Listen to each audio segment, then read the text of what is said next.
I'm Aaron from PhoneDog.com, and I'm packing two of the hottest devices on the market right now. Now, both of these phones have in some way revolutionized the wireless industry as we know it. On one hand, you have the Samsung Galaxy Note. This phone's been out for a couple of weeks, but it's packing a huge 5.3-inch display, and the AT&T version has a dual-core 1.5 gigahertz Snapdragon processor, an 8-megapixel camera, a front-facing camera, Android 2.3, and more. Then you have the iconic Apple iPhone 4S. Typical stuff here, Apple A5 dual-core processor, 8-megapixel camera on the back, and it's got a 3.5-inch Retina display on this sucker. So as you can see, very different designs that are going to appeal to very different people, but it's dogfight time. You know what we do in dogfight land? We take a look at both of these and see which one's the best all-around device. Let's take a look, but first some love to Best Buy Mobile for hooking us up with a bunch of phones like this for use in our One Paw Bandit game. When you go into Best Buy Mobile, you're going to walk out working. They'll help you set up your email, your web, your contacts, and more. So be it the iPhone 4S or the Samsung Galaxy Note,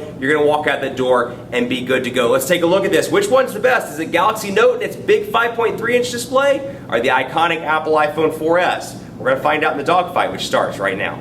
Say what you will about the design of these devices, but one thing's for sure, these are both iconic devices that have sold really well. Here's the Samsung Galaxy Note. It's available now on AT&T, and it's available for $299.99 with a 2-year agreement. Now it comes comes in blue and white as well, so we've got the white model here. Then you have the iconic Apple iPhone 4S. It's available on AT&T, Sprint, and Verizon, and it's available in 16, 32, and 64 gigabyte versions in white and in black. They start at $199 for 16, $299 for 32, $399 for 64. So they're both iconic devices. They've sold very well. You know, the Galaxy Note here, just before Mobile World Congress, Samsung came out and said they had announced, or sold rather, 2 million of these devices. And then, of course, the iPhone 4S, millions and millions sold, what, 38 million, if I remember right, in their past quarter. So very impressive numbers on both ends, but they're clearly two very different devices for two very different groups of people. You know, obviously, you know, fanboy wars aside, regardless of whether you like iOS or you like Android, when you look at a device that can actually fit inside the display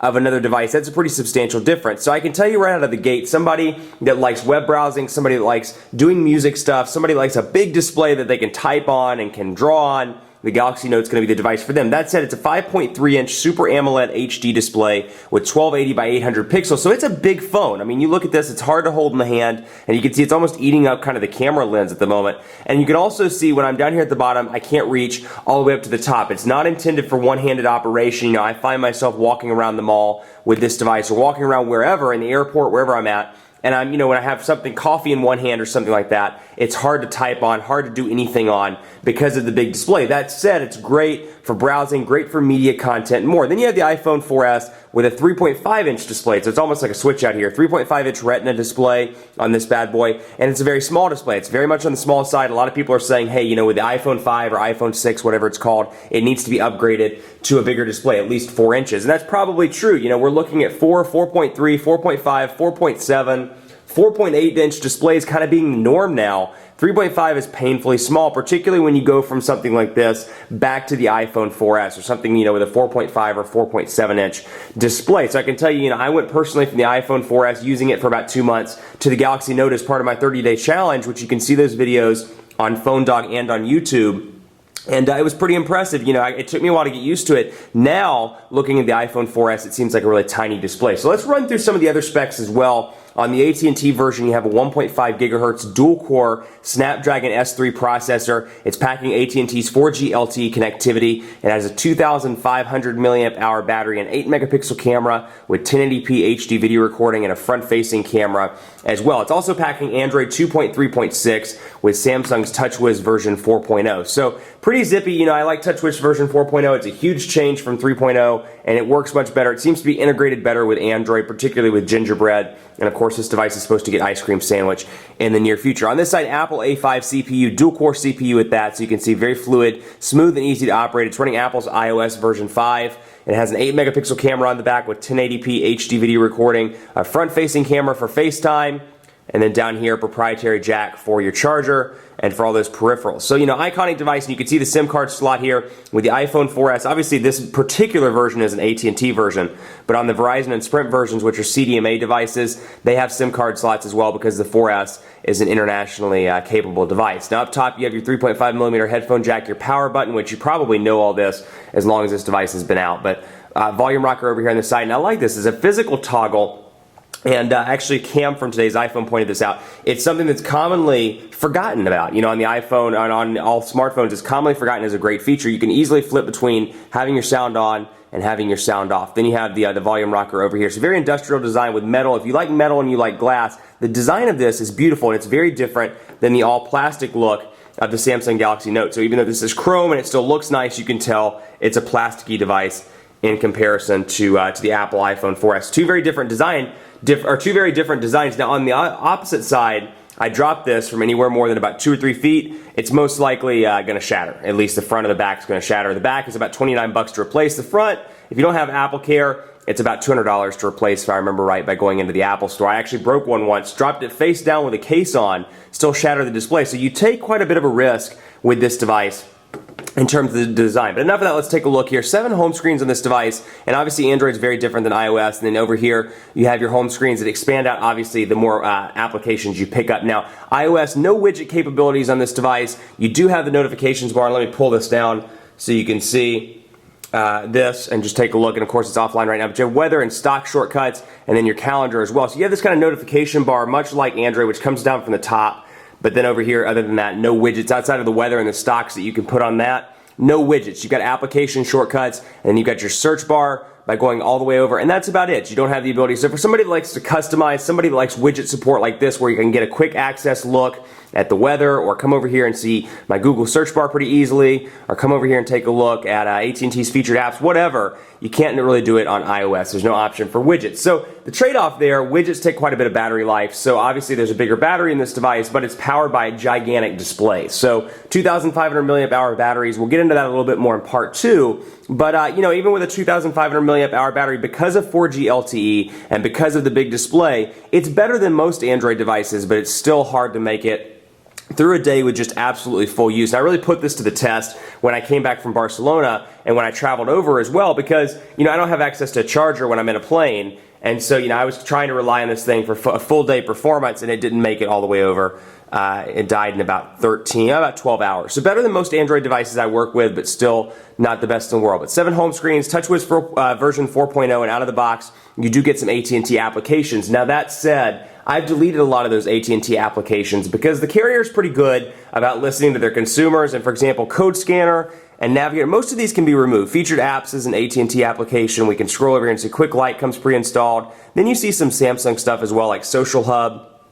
You see YP Mobile, which is AT&T. So we can go into settings, and we can go into applications, we go to manage applications, and you can also install third-party applications now. That's a big thing for a lot of people who like to root or hack, or install applications from non-Android market sources. So Code Scanner's in here.